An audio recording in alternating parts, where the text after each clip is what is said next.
जय श्री राधा रानी सरकार की, जय श्री कृष्ण भगवान की, जय श्रीमद् भागवत महापुराण की, जय सदगुरुदेव श्री बंसी वाले महाराज की। श्रीमद् भागवत महापुराण के 9वें स्कंद के 22वें, 23वें और 24वें अध्याय की कथा आज हम आपको सुनाने जा रहे हैं। 9वें स्कंद में कुल 24 ही अध्याय हैं। अगले भाग में आप 10वें स्कंद की कथा को सुनना आरंभ करेंगे। श्रीमद् भागवत महापुराण के 10वें स्कंद में परम पुरुषोत्तम लीला पुरुषोत्तम भगवान श्री कृष्ण जी के जन्म, उनके अवतार और भगवान की विभिन्न लीलाओं का वर्णन आता है। 10वां स्कंद श्रीमद् भागवत महापुराण की आत्मा है। भगवान श्री कृष्ण जी की दिव्य लीलाओं का वर्णन उसमें आता है। तो 9वें स्कंद के 22वें, 23वें, 24वें अध्याय की कथा इस प्रकार है। श्री सुखदेव जी महाराज आगे की कथा का वर्णन करते हुए कहने लगे हैं। हे राजा परीक्षित, मुदगल का पुत्र दिवोदास महाप्रतापी राजा हुआ। उसके वंश में एक द्रुपद नामक महान यशस्वी राजा उत्पन्न हुआ।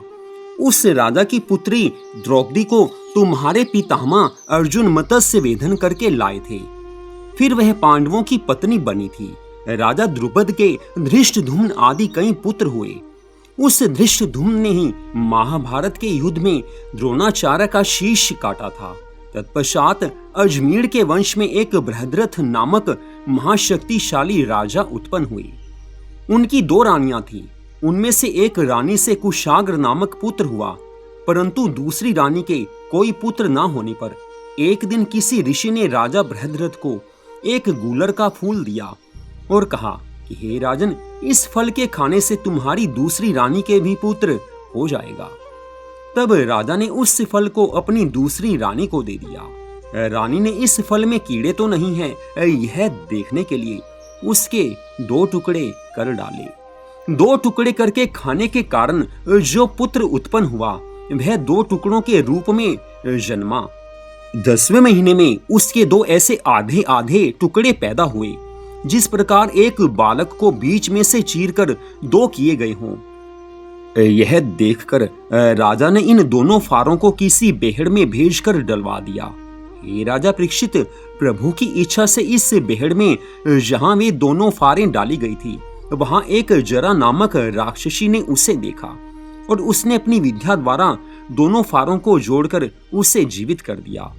यह देखकर राजा ने बहुत प्रसन्न होते हुए उसका नाम जरासंध रखा है, उसका लालन पालन किया है। जब वह तरुण हुआ तो बड़ा शक्तिशाली और प्रतापी बना।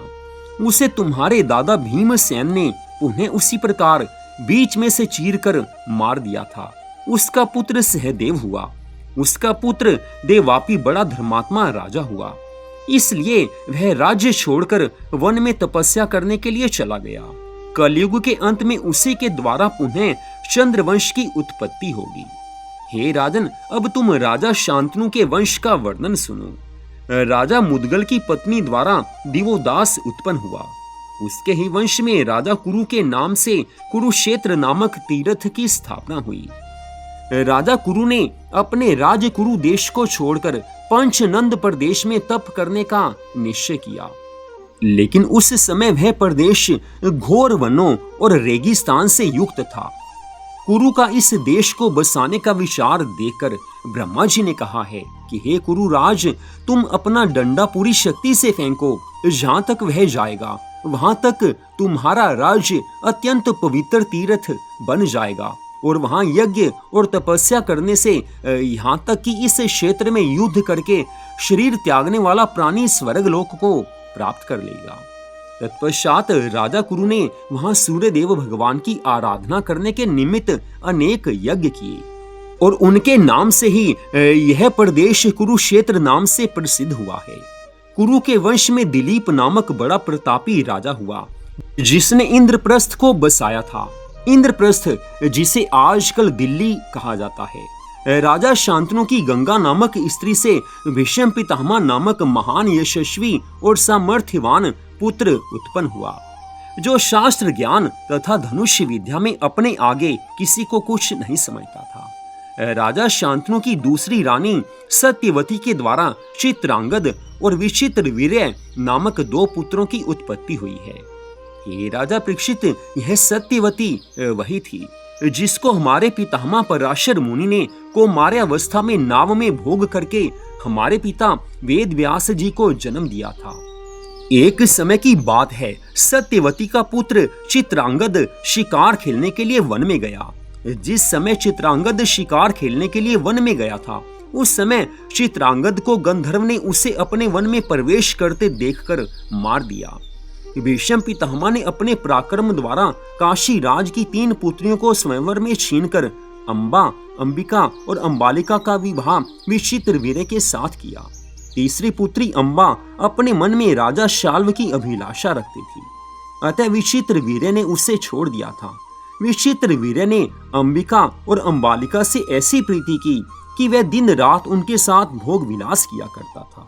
अत्याधिक भोग विलास से जीवन नष्ट हो जाता है। इस कारण राजा को क्षय रोग हो गया और बिना संतान हुए ही उसकी मृत्यु हो गई। उस समय माता सत्यवती ने अपना वंश चलाने के लिए अपने पहले पुत्र वेद व्यास को, जो पराशर ऋषि द्वारा उत्पन्न हुए थे, अपने पास बुलाकर ये कहा कि तुम विचित्रवीर्य की दोनों रानियों से एक एक पुत्र उत्पन्न करो। यह सुनकर वेद व्यास जी ने उत्तर दिया, हे माता, विचित्रवीर्य की दोनों स्त्रियां मेरे सामने से नग्न होकर चली जाएं, तो मेरे देखने मात्र से ही उनको गर्भ रह जाएगा। इससे उन्हें एक एक पुत्र की प्राप्ति होगी। तब अपनी सास सत्यवती की आज्ञानुसार वे दोनों स्त्रियां नग्न होकर वेद व्यास जी के सामने से निकल गई। उनमें से अंबिका ने लज्जा के वशीभूत होकर अपनी आंखें बंद कर ली थी, जिसके कारण उसके गर्भ से अंधे पुत्र धृतराष्ट्र का जन्म हुआ और अंबालिका लज्जावश अपने अंग में पीली मिट्टी लगाकर गई थी। इसलिए उसके गर्भ से पांडु नामक पुत्र उत्पन्न हुआ, जो पांडु रोग अर्थात पीलिया के रोग से युक्त था। उसी विचित्रवीर्य की विदुरा नामक एक दासी भी नग्न होकर वेद व्यास जी के सामने से निसंकोच भाव से हंसती हुई चली गई थी। सो उसके गर्भ से परम भक्त और ज्ञानी विदुर ने जन्म लिया। हे राजा परीक्षित, धृतराष्ट्र की गांधारी नामक पत्नी से दुर्योधन आदि 100 पुत्रों का जन्म हुआ है। तुम्हारे पितामह राजा पांडु को एक हिरणी रूपी ऋषि पत्नी ने भोग करते समय ऋषि के वध कर देने के कारण ऐसा शाप दिया था कि स्त्री प्रसंग करते ही तुम्हारी मृत्यु हो जाएगी। इस शाप के कारण उनके कोई संतान नहीं हुई। यह दशा देखकर कुंती ने अपने पति की आज्ञा लेकर मंत्र के प्रभाव से धर्मराज इंद्र और पवन आदि देवताओं द्वारा युधिष्ठिर, अर्जुन तथा भीमसेन नाम के पुत्रों को जन्म दिया। तत्पश्चात कुंती ने मंत्र द्वारा अश्विनी कुमार देवताओं को बुलाकर अपनी सोत मादरी के द्वारा नकुल और सहदेव नामक पुत्र का जन्म कराया। वे 5 भाई पांडव कहलाए। उन्होंने द्रौपदी से विवाह किया। इस प्रकार 5 भाइयों ने द्रौपदी द्वारा 5 पुत्रों को जन्म दिया, जिन्हें अश्वत्थामा ने मार डाला था। राजा युधिष्ठिर की पौरवी नामक दूसरी स्त्री से देवक और भीमसेन की दूसरी स्त्री हिडिंबा नामक राक्षसी से घटोत्कच, सहदेव की दूसरी पत्नी विजया से सुहोत्र, नकुल की करेनुमति नामक दूसरी स्त्री से नरमित्र और अर्जुन की सुभद्रा नामक दूसरी पत्नी से, जो भगवान श्री कृष्णचंद्र जी की बहन थी, तुम्हारे पिता महापराक्रमी अभिमन्यु का जन्म हुआ। अर्जुन की उलसी नामक तीसरी पत्नी से, जो नाग कन्या थी, बभ्रू वाहन तथा दूरवीन नामक 2 महाबली पुत्र उत्पन्न हुए हैं। बभ्रू वाहन को उसके नाना मणिपुर नरेश ने गोद ले लिया था। बभ्रू वाहन ने अर्जुन के साथ घोर युद्ध किया था। उसकी कथा महाभारत में वर्णित है। हे राजा परीक्षित, जिस समय अश्वत्थामा ने तुम्हें मारने के लिए ब्रह्मास्त्र चलाया था, उस समय त्रिलोकीनाथ भगवान श्री कृष्णचंद्र जी ने माता के गर्भ में तुम्हारी रक्षा की थी। अब तुम्हारे जन्मेजय आदिक जो 4 पुत्र हैं, उनमें जन्मेजय अत्यंत प्रतापी होगा। वह तुम्हारा बदला लेने के लिए ऐसा यज्ञ करेगा जिसमें बहुत से नाग भस्म होकर मर जाएंगे। तुम्हारी मृत्यु के बाद हस्तिनापुर का राज्य 25 पीढ़ी तक तुम्हारे वंश में रहेगा। उसके बाद हस्तिनापुर बूढ़ी गंगा नदी में डूब जाएगा। उस समय तुम्हारे वंश में नैमी चक्र नामक राजा उत्पन्न होकर कौशाम्बी में जाकर बसेगा। उसके बाद तुम्हारे वंश में राजा शेमक तक राज्य रहेगा। हे राजन, हमारे पिता वेद व्यास जी महाराज जी ने चारों वेद तथा सब पुराण अपने शिष्यों को पढ़ाए थे, परंतु उनमें श्रीमद् भागवत महापुराण केवल मुझे ही पढ़ाया। वही कथा तुम मुझसे सुन रहे हो। इतनी कथा सुनाकर श्री सुखदेव जी महाराज कहने लगे हैं, हे राजा परीक्षित, अब तुम हमसे यदुवंशियों की कथा सुनो, जिस वंश में त्रिलोकी नाथ सर्वांतर्यामी सबके स्वामी भगवान श्री कृष्णचंद्र जी का अवतार हुआ था। भगवान सदा सबकी रक्षा करने वाले हैं। जो भगवान से प्रेम करता है, भगवान उससे प्रेम करते हैं। हे राजन, ये याति के बड़े पुत्र का नाम यदु था। उसके वंश में कई पीढ़ी बाद सहस्त्रार्जुन नामक ऐसा प्रतापी राजा हुआ, जिसने 25,000 वर्षों तक एक क्षत्र राज्य किया। उसके 1,000 पुत्रों में से 995 पुत्रों को परशुराम जी ने मार डाला था। शेष जो 5 पुत्र बचे थे, उनमें से जयध्वज नाम के पुत्र द्वारा तालजंग नामक क्षत्रियों की उत्पत्ति हुई। उसके वंश में मधु नामक एक अत्यंत प्रतापी राजा हुआ। मधु के पुत्र का नाम वृष्णि था। इस वंश में शशि बिंदु बड़ा प्रतापी हुआ। उसके पास 14 रत्न थे। उसने 10 लाख स्त्रियों से विवाह किया। उसके अनेकों पुत्र उत्पन्न हुए हैं। उनमें से सबसे बड़े पुत्र का नाम पुरुजित तथा सबसे छोटे का नाम जामग था। जामग की शैव्या नामक स्त्री बांझ थी। बहुत उपाय करने पर भी जब उसके संतान नहीं हुई, तब एक समय राजा जामग विदर्भ देश के राजा से लड़ने गया। वहां से वह किसी भोज वंश की एक परम सुंदरी कन्या को छीन लाया। जब रानी ने देखा कि उसका पति अपने रथ पर एक सुंदर स्त्री को लेकर आया है, तो उसने क्रोध करके राजा से पूछा कि तुम इस कन्या को किस लिए यहाँ लेकर आए हो। उस समय राजा भयभीत हो गया। भयभीत होकर राजा ने अपनी पत्नी को यह उत्तर दिया है कि मैं तुम्हारे लिए पुत्र वधू लाया हूँ। यह सुनकर रानी ने मुस्कुराकर कहा कि जब मेरे पुत्र ही नहीं हैं, तब इसका विवाह किसके साथ करोगे। हे राजा परीक्षित, उसी समय आकाशवाणी हुई कि हे राजन, तू धीरज धारण कर, तुझे पुत्र की प्राप्ति होगी। इस आकाशवाणी को सुनकर राजा तथा रानी ने अत्यंत प्रसन्न होकर विश्व देवों का पूजन किया।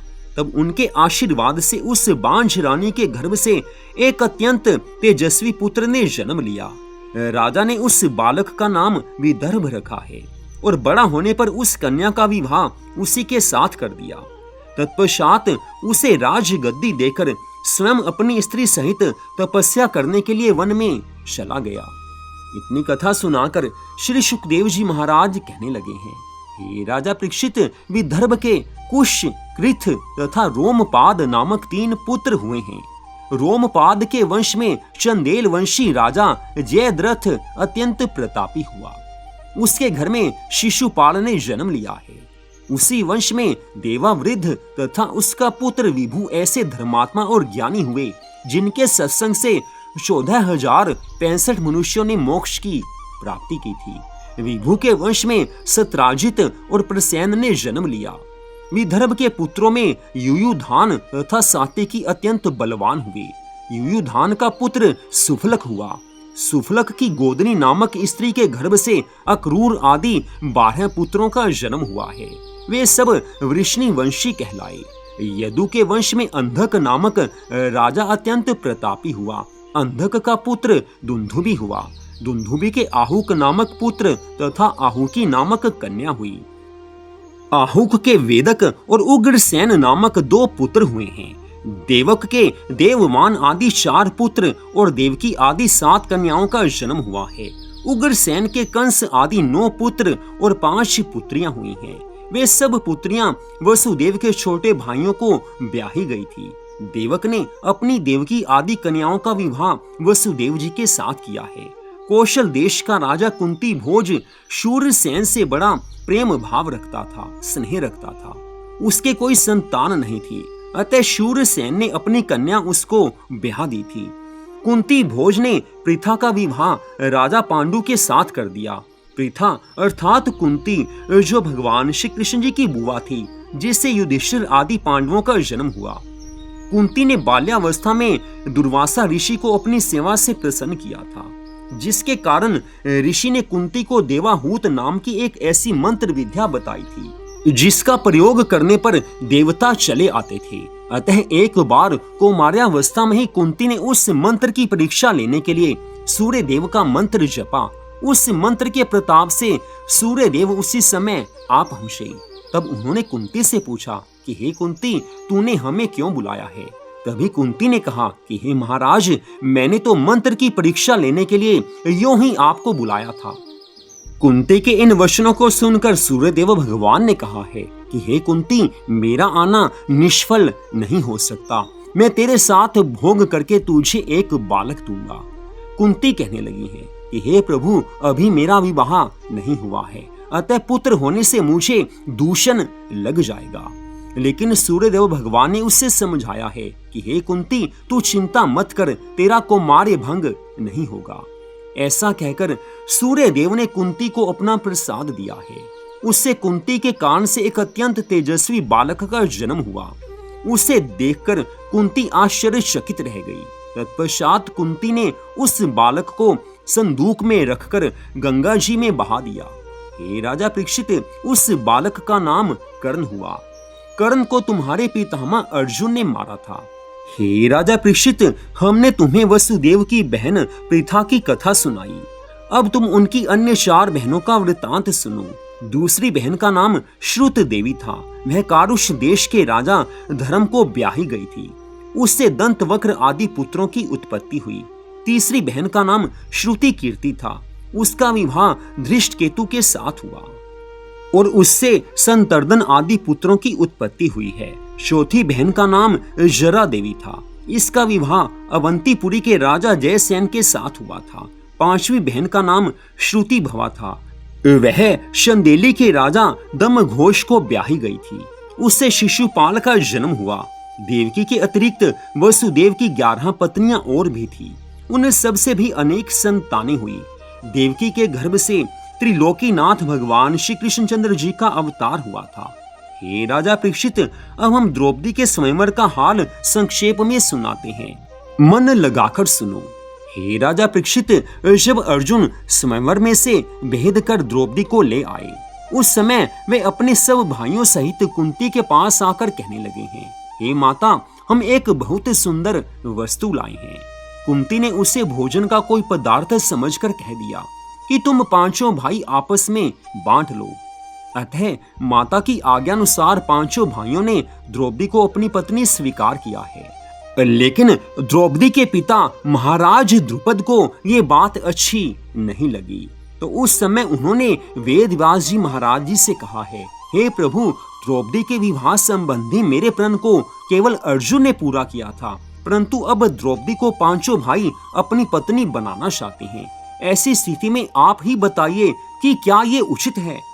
यह सुनकर व्यास जी महाराज जी ने उत्तर दिया है, हे द्रुपद, हम तुम्हें द्रौपदी के पूर्व जन्म की कथा सुनाते हैं, उसे मन लगाकर सुनो। एक समय की बात है, देवराज इंद्र ने देखा कि गंगा जी में से एक अत्यंत सुंदर कमल का पुष्प बहता चला जा रहा है। उसे देखकर इंद्र ने कहा कि मैं इस पुष्प का पता लगाता हूँ कि ये कहाँ से आया है। इंद्र उसका पता लगाते हुए उस स्थान पर पहुंचा जहाँ से गंगा जी का जल प्रकट होता है। तो उसने क्या देखा कि एक अत्यंत सुंदर स्त्री खड़ी हुई रो रही है और उसकी आंखों से जो आंसू गिरते हैं वे कमल के पुष्प बनकर जल में प्रवाहित हो जाते हैं। ऐसा आश्चर्य देखकर इंद्र ने उस स्त्री से पूछा कि हे सुंदरी, तू कौन है? उस स्त्री ने उत्तर दिया कि मैं एक स्थान पर चलती हूँ, तुम भी वहां चलो तो तुम्हें सारा हाल मालूम हो ही जाएगा। यह सुनकर इंद्र उस स्त्री के पीछे पीछे एक पर्वत पर चढ़ गया। वहां पहुंचकर इंद्र ने देखा कि एक अत्यंत सुंदर स्त्री पुरुष रत्न जटित सिंहासन पर बैठे हुए परस्पर कुछ खेल रहे हैं। उस समय इंद्र ने अपने मन में सोचा कि मैं सब देवताओं का राजा हूँ, तो भी इस पुरुष ने मेरा कोई मान सम्मान नहीं किया है, मेरा आदर नहीं किया है। लेकिन इंद्र के मन की इस दशा को जानकर वह अंतर्यामी पुरुष, जो कि साक्षात भगवान शिव शंकर भोलेनाथ जी महाराज थे, थोड़े मुस्कुराने लगे हैं। उनकी हंसी को देखते ही इंद्र भय के मारे कांपने लगा। तब भगवान शिवजी ने इंद्र से कहा है कि हे इंद्र, यदि तुम ये प्रतिज्ञा करो कि अब मैं कभी अभिमान नहीं करूंगा तो तुम्हारे प्राण बच जाएंगे, अन्यथा तुम्हारे प्राण नहीं बचेंगे।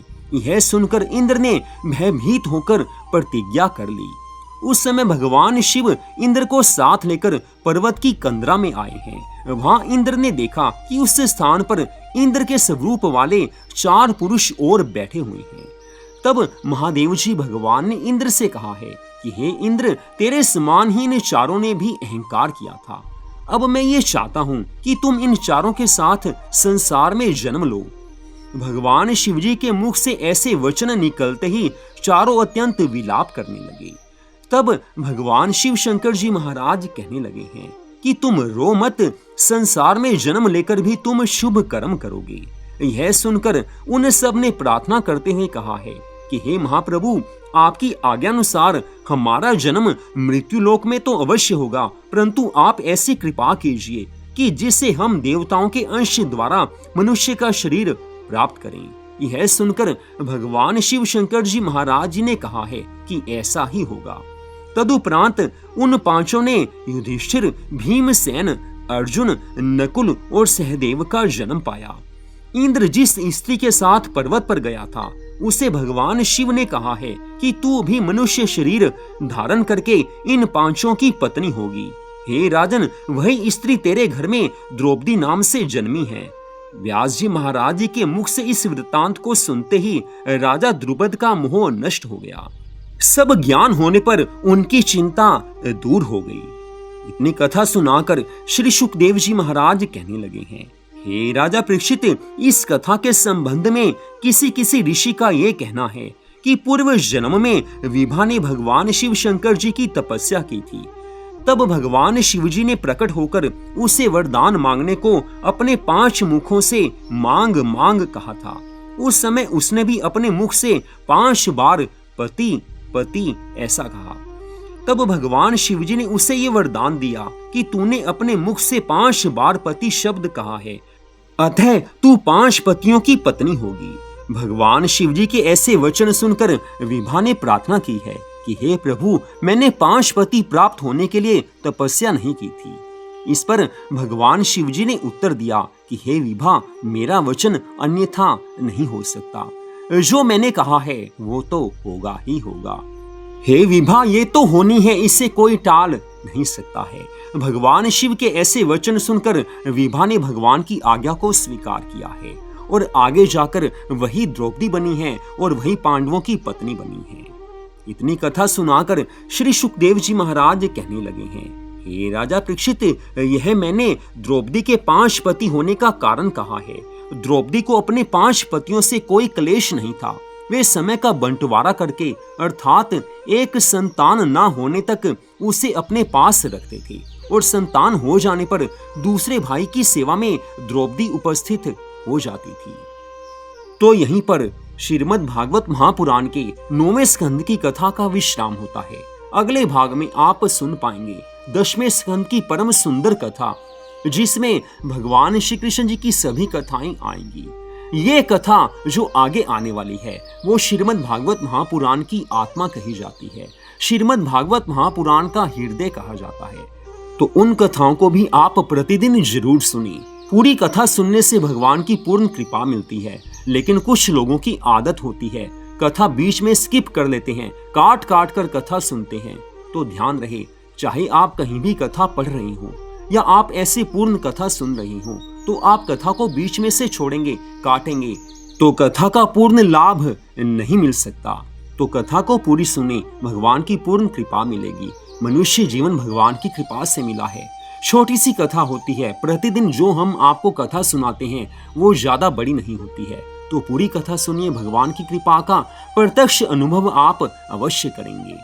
जय श्री राधा रानी सरकार की, जय श्री कृष्ण भगवान की, जय श्रीमद् भागवत महापुराण की, जय सद्गुरुदेव श्री बंसी वाले महाराज की। जय जय श्री राधे, जय जय श्री राधे, जय जय श्री राधे श्याम।